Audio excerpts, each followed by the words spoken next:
Emily Dawson thought she had buried her past. But when Daniel Pierce came back into her life, their secret affair ignited a chain of lies, obsession, and murder that even the FBI couldn't untangle in time. Emily Dawson's life looked perfect from the outside. She lived in a tidy 2-story house on Maple Street with her husband Mark and their 2 young children. Her days followed a comforting routine, packing school lunches, walking the kids to the bus stop, and spending quiet afternoons designing logos for local businesses from her home office. Neighbors often waved to her as she tended to her flower garden, always smiling, always put together. To anyone looking in, Emily was the picture of suburban happiness, a woman who had everything she could ever want. But beneath that calm, well-mannered surface, a storm had been brewing for months, one that even Emily didn't fully understand until it was too late. It started innocently enough, with a message from an old high school classmate named Daniel Pierce.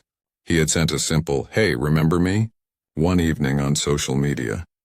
Emily had smiled at the memory of the boy she once knew, the funny, carefree guy who used to make everyone laugh. They exchanged a few casual messages at first, talking about how much life had changed since graduation. Emily told him about her marriage, her kids, her small business. Daniel told her he had moved back to town recently after years of drifting between jobs and cities. He sounded lonely but kind, harmless. At first, their conversations felt like a pleasant distraction from the monotony of daily life. They talked about old memories, the prom they never went to together, the songs they used to love, the places they dreamed of visiting when they were young. For Emily, it was like opening a window into a forgotten part of herself, a version that existed before responsibilities and routines took over. She told herself it was just friendly nostalgia. But as weeks passed, their chats became more frequent, more personal, and far more dangerous. Daniel began to confide in her about his struggles, his job that didn't pay enough, his failed relationships, his sense of emptiness. Emily found herself trying to comfort him, offering kind words and support. In turn, Daniel began to flatter her, calling her beautiful, saying she deserved more than the ordinary life she had settled for. She knew she should ignore him, but every message felt like a spark she didn't want to extinguish. Before long, those late-night texts turned into long phone calls, and soon after they began to meet in person. Their first meeting happened on a rainy afternoon in a small coffee shop 2 towns over. Emily told Mark she was meeting a client. When she saw Daniel walk in, her heart pounded like it hadn't in years.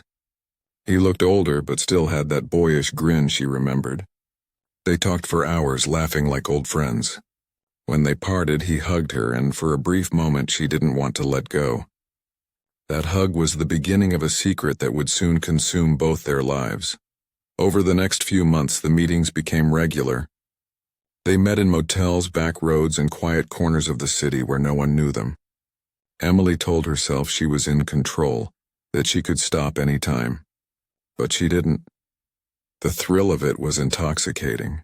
The way Daniel looked at her like she was the only person in the world. The way she felt young again, wanted again. Still, with every secret meeting, guilt gnawed at her. She'd lie awake at night beside her sleeping husband, feeling the weight of her double life pressing down on her chest. Eventually, small cracks began to show. Mark noticed her becoming distant, distracted. She brushed it off as stress from work. But deep down, Emily knew her perfect facade was starting to crumble, and yet she couldn't stop seeing Daniel. What began as a harmless reconnection had become something she couldn't control, a dangerous attachment fueled by passion, lies, and the thrill of secrecy. She didn't realize it yet, but her world was about to collapse. The man she thought she could trust, the man who made her feel alive again, was about to drag her into a nightmare from which there would be no escape. And soon the quiet town of Brooksville would learn that even the most perfect lives can hide the darkest secrets. Daniel Pierce had always been a man who couldn't stay still for long. After high school, his life drifted from one job to another. Bartender, mechanic, delivery driver, never holding on to anything for more than a few months. He was charming, good-looking, and reckless, the kind of man who made promises he couldn't keep. When he reconnected with Emily Dawson, he saw a glimpse of something he hadn't felt in years: comfort, warmth, and a sense of belonging. At first, their connection made him feel alive again, but soon that spark turned into an obsession that began to consume him. Emily was everything Daniel wasn't. She was stable, responsible, and had built a life most people envied. The more time Daniel spent with her, the more he wanted what she had. But deep down he knew he could never fit into her world. He was the secret she hid behind a smile, the mistake she couldn't admit to anyone. That truth ate at him, turning affection into jealousy. When Emily began canceling their meetings or replying late to his messages, Daniel's frustration grew. He started calling her dozens of times a day, leaving voicemails filled with desperation and anger. Emily tried to pull away, but Daniel didn't take rejection well. He started showing up at places she went to, her favorite cafe, the parking lot near her gym, even outside her home. At first she thought it was a coincidence, but then she began receiving messages that made her blood run cold. One morning she found a note slipped under her windshield wiper. "I miss you. I see you every day." Another time she woke up to find a photograph taped to her front door, her and Mark at their children's school event smiling. Daniel had taken it without her knowing. That was when fear began to replace excitement. She wanted to confess everything to her husband, but guilt paralyzed her. Mark didn't deserve to know what she had done, and the shame of it felt unbearable. Instead, she told Daniel it was over, that they needed to stop before things got worse. But Daniel laughed. He told her she couldn't erase what they had. He said he loved her more than she loved herself, and if she left him, he would make sure everyone knew the truth. His words sent chills down her spine. She tried blocking his number, deleting her social media, and even changing her daily routines, but it didn't matter. He always found a way to reach her. Weeks passed in unbearable tension. Emily barely slept. Every sound outside made her heart race. She began checking the locks twice, keeping the curtains drawn and avoiding eye contact with neighbors who asked if she was all right. But the fear only grew stronger when she realized Daniel wasn't just threatening her peace. He was watching her every move. One night, as rain pounded on the windows, Emily heard a soft knock on the door. Her stomach twisted. Through the peephole she saw him, soaked, trembling, eyes wild. Daniel begged her to let him in, saying he just wanted to talk. She refused, telling him to leave before she called the police. But Daniel didn't move. His voice turned sharp, accusing her of using him, of destroying his life. When she tried to close the door, he forced his way inside. Panic surged through her. The room filled with shouting, footsteps, and the sound of something breaking. Emily didn't remember grabbing the heavy vase from the table, but when she did, everything happened in a blur. A flash of motion, a crack, and then silence. Daniel collapsed to the floor. Her heart pounded so hard she could barely breathe. She called his name, but there was no answer. The horror of what she had done sank in slowly, like poison spreading through her veins. Emily stood frozen for what felt like hours. Then instinct took over. She dragged his lifeless body to the basement, trembling uncontrollably, her mind blank. She couldn't call the police. She couldn't face her family. If anyone found out, her entire life would be over. As thunder rumbled outside, she made the decision that would seal her fate. She had to make Daniel disappear. When morning came, the rain had stopped, but the air felt heavy and still. Emily sat on the edge of her bed, staring at her blood-stained hands. Her husband was still away on a business trip, her children asleep upstairs. The house was silent except for the ticking of the clock. She knew what she had to do next. What she didn't know was that Daniel Pierce wasn't gone, not yet. And soon, the nightmare she thought she buried would rise again, darker and deadlier than ever. Detectives found the abandoned car on a foggy morning, half hidden where the hill sloped into a stand of pines. The driver's door hung open and the air inside smelled sharp and metallic. Blood had soaked into the upholstery and pooled on the floor. A shovel lay folded across the back seat as if it had been dropped in a hurry. In the trunk, wrapped in an old blanket, officers found a duffel bag and a single photograph of Emily standing on her porch. The image was folded, its edges wet with dew. Evidence techs moved through the scene with careful, practiced motions, photographing everything, collecting fibers and bagging items that might otherwise be overlooked. Forensics worked fast. Fingerprints matched Daniel Pierce. Trace amounts of a perfume commonly sold at local stores were found on a strip of tape inside the trunk. That perfume happened to be the same brand Emily used. Small hairs not yet tested for DNA clung to the blanket.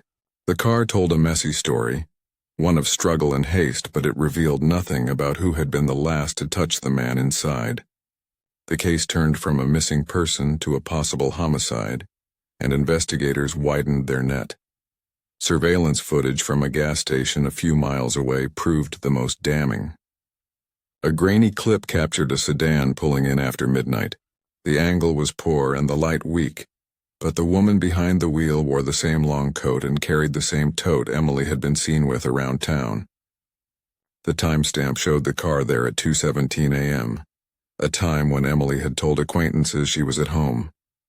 Detectives played the footage repeatedly, freezing frames, enhancing details until the outline of a familiar figure emerged. The image made the rounds in the station. Some officers frowned. Others rubbed their temples. It was the kind of lead that split a quiet town in two. Those who believed in Emily's innocence and those who did not. Neighbors who had once waved at Emily with casual warmth began to keep their distance. Conversations on front porches stopped as soon as she approached. Rumors mutated quickly. Some added details, others stripped them away until only the raw idea remained. A secret woman, a dead man, a family in pieces. Reporters from a nearby paper arrived, cameras briefly appearing at the end of driveways. The quiet of Maple Street cracked under the attention, and Emily's routine of school runs and gardening fell away beneath the glare. Interview notes showed Emily's answers stayed consistent at first, but tiny inconsistencies emerged under closer scrutiny. Times did not always line up. A receipt for a late-night coffee found in Daniel's car did not match the version of events she had given. A neighbor's Ring camera recorded a dark shape moving near the driveway, at a time Emily claimed she was asleep. Subtle mismatches like these are what detectives live for. They traced them until a pattern appeared.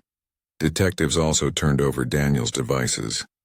His phone, water damaged but recoverable, held messages and images that painted his state of mind in the weeks before his disappearance. Photos of Emily taken without her knowledge, notes scribbled on screenshots, and a list of places he had visited were all there. One entry stood out. A map pin dropped on a small, seldom-used boat launch not far from town. The pin had been placed at 11:03 p.m., on a night Emily could not clearly account for. As the pressure increased, Emily's behavior changed. She stopped attending community events, let calls go unanswered, and was seen twice carrying heavy trash bags to the curb in the dark. A private investigator hired by a worried relative began asking questions of local motel clerks and gas station attendants. Someone submitted an anonymous tip to the police about a late-night withdrawal from Emily's account. Bank records confirmed the withdrawal but couldn't say what the cash had been used for. Every piece of evidence looked small on its own, like a shard from a broken mirror. Together they reflected a fractured image that detectives could not ignore. The town watched as simple patterns of everyday life were transformed into a web of dates, receipts, camera clips, and worn fabric. With each new detail the case tightened. What had started as a disappearance now had the weight of proof pressing down from many directions, and Emily found herself standing at the center of a widening circle of suspicion. It was nearly 6 months after Daniel's disappearance when a group of hikers made the discovery that shattered the fragile calm of Brooksville. They had been following a trail near the riverbank when one of them noticed a section of disturbed soil. The earth looked recently turned, darker and uneven compared to the rest of the ground. At first they thought it might be an animal burial or discarded trash, but when they dug a little deeper out of curiosity, the edge of a plastic sheet appeared, and a faint, rotting odor filled the air. Within minutes, the hikers called the authorities, and by the afternoon, the area was swarming with police. The investigation that had gone cold suddenly came alive again. The forensics team worked late into the night. Under the layers of plastic and duct tape was a decomposed body, roughly matching Daniel's description. It didn't take long to confirm his identity through dental records and fingerprints. The discovery stunned the town, but it wasn't just the body that caught investigators' attention. It was the way it had been buried. The grave was shallow but meticulously arranged. The body was wrapped with care, the edges folded tightly and the surrounding ground cleared of most debris. Whoever had done it wasn't just hiding a crime. They were trying to erase it completely. The county police soon realized they were in over their heads. Evidence was limited, and the case was drawing national attention. When the FBI joined the investigation, things began to move quickly. Agents re-examined old evidence with fresh eyes, running advanced forensic tests and reconstructing timelines from digital data. Emily Dawson's name surfaced again and again in Daniel's phone records. Hundreds of deleted messages were recovered, painting a picture of a toxic and volatile relationship that had spiraled out of control. The tone of the final exchanges was dark. Threats, confessions, and a final message from Daniel that read, "If you don't come tonight, I'll make sure Mark knows everything." That message was sent only hours before Daniel vanished. FBI agents traced Emily's movements using her phone's location data. On the night Daniel disappeared, her phone was pinged near the very same riverbank where his body was found. When questioned, Emily claimed she had driven out there a few days later to clear her head. She said the location data must have overlapped. Her explanation sounded calm and logical, but the agents noticed the faint tremor in her hands and the way her eyes avoided theirs.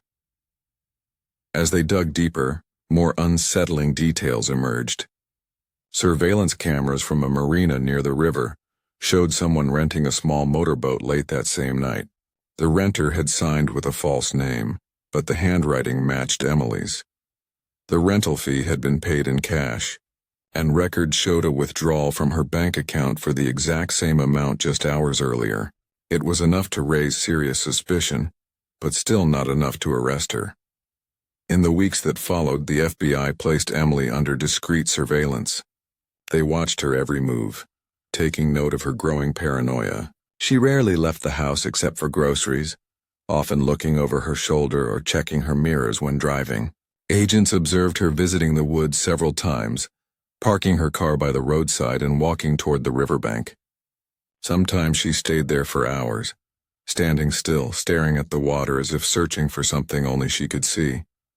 The agents knew what this behavior meant. They were waiting for her to make one mistake, one sign of guilt they could prove beyond doubt. That opportunity came one evening when Emily returned home after another visit to the woods. When investigators quietly searched the spot she had stood on, they found fragments of plastic wrap and a rusted piece of duct tape matching the material used to cover Daniel's body. The evidence was enough for a warrant. The day the FBI arrived at her doorstep, Emily didn't fight. She didn't shout or cry. She opened the door, looked at the agents, and simply said, "I knew this day would come." Her voice was soft, almost relieved. Inside her home, investigators found traces of bleach on the basement floor and remnants of burned fabric in the fireplace. Every effort to erase the truth had only left more proof behind. As Emily sat in the back of the police car, her gaze fixed on the horizon, the sun dipped low behind the houses of Brooksville. The town watched in silence as the woman once admired for her grace and kindness was driven away. The perfect life she had built was gone. The secret she thought she had buried was now laid bare for the world to see. What began as a forbidden affair had ended in obsession, violence, and the unrelenting pursuit of justice. But the full truth of that night was still locked away inside Emily's mind. Something only she knew, and something she wasn't ready to share. Not yet. When the trial began, the courtroom was filled to capacity. Reporters lined the back wall, their cameras clicking every time Emily Dawson was let in wearing her prison-issued uniform, her once-styled hair now tied back in a loose knot. The town of Brooksville had turned out in full force, not to witness justice alone, but to make sense of how someone who once embodied grace and kindness could be sitting in the defendant's chair for murder. The prosecution opened with a simple but powerful statement. This case is not about love. It's about control, deceit, and the choices that end lives. From the moment the first witness spoke, the story unfolded like a slow-motion disaster that everyone had seen coming, but no one had dared to believe. The prosecutors presented a clear narrative. Emily had rekindled her relationship with Daniel Pierce, then tried to end it when the affair became inconvenient. But Daniel, desperate and unstable, refused to let her go. The evidence told the rest of the story: the deleted messages, the phone data, the plastic wrap, the boat rental, and the river where Daniel's body was found. To the jury, it painted a picture of a woman who had planned carefully, executed quietly, and cleaned up her tracks with chilling precision. But the defense fought back with equal force. They portrayed Emily as a victim of emotional blackmail, a woman pushed to the edge by a man who terrorized her, who showed up at her house uninvited and threatened to destroy her family. They argued that what happened that night was not murder. It was panic, fear, and self-defense. As the trial continued, the tension in the room grew unbearable. Experts testified about bruising patterns, text timestamps, and the logistics of the burial site. The prosecution called it premeditation. The defense called it survival. Emily sat silently through most of it, her expression empty, eyes fixed on the floor. But when the court played a recording of Daniel's final voicemail, a pleading, angry message sent just hours before his death, she finally broke down. Tears rolled down her cheeks as the jury listened to his voice echo through the room, a haunting reminder of the tangled emotions that had led to tragedy. The turning point came when a forensic analyst testified about the sequence of injuries on Daniel's body. The evidence revealed that he had been struck unconscious but not fatally injured. He had likely regained consciousness before being wrapped and dragged to the river. That small, devastating detail shifted the entire tone of the trial. It wasn't a clean, quick act of violence born out of panic. It was a series of choices, each one digging Emily deeper into guilt. When Emily finally took the stand, the courtroom fell silent. Her voice was soft, trembling but steady enough to be heard. She admitted that she had hit Daniel during an argument, believing he was dead when he fell. She confessed that fear had driven her to hide what happened, that she had acted out of desperation, not cruelty. But then she said something that froze everyone in place. She claimed Daniel had woken up when she tried to move him, begged her for help, and that she had pushed him into the river in a moment of terror. She said she watched him float away, still alive, unable to comprehend what she had done. The room was silent except for the scratch of pens and the sound of a woman quietly sobbing in the back row. The jury deliberated for nearly 2 days. When they returned, the verdict was read in a tone so calm it almost masked the weight of the words. Guilty of second-degree murder. Emily lowered her head as the sentence was announced. 25 years in prison. No outburst, no pleading, just a quiet acceptance of the fate she had created. Mark Dawson filed for divorce soon after, taking their children and moving out of Brooksville for good. Years later, people in town still spoke of Emily's story in hushed voices. Some said she had been punished too harshly. Others believed she got exactly what she deserved. Her old house remained unsold, its windows shuttered, its garden overgrown with weeds. Near the riverbank where Daniel's body was found, locals sometimes claimed to hear whispers at night, the sound of 2 voices caught in an argument that never ends. Emily served her time in silence. She rarely spoke to other inmates and never granted interviews. Those who saw her said she spent hours staring out of her cell window, watching the sky change colors as if waiting for something that would never come. Her story became a cautionary tale, a reminder of how quickly secrets can turn deadly, how love twisted by guilt and fear can destroy everything it touches. The perfect wife, the devoted mother, the woman next door, reduced to a headline that still sent shivers through Brooksville whenever it was mentioned. In the end, the affair that began as a spark of excitement ended as a storm of blood and betrayal. The truth came too late, the damage too deep. Emily Dawson's secret love affair didn't just end in murder. It ended in the quiet ruin of everyone it touched. A tragedy written not in passion, but in the unbearable weight of regret.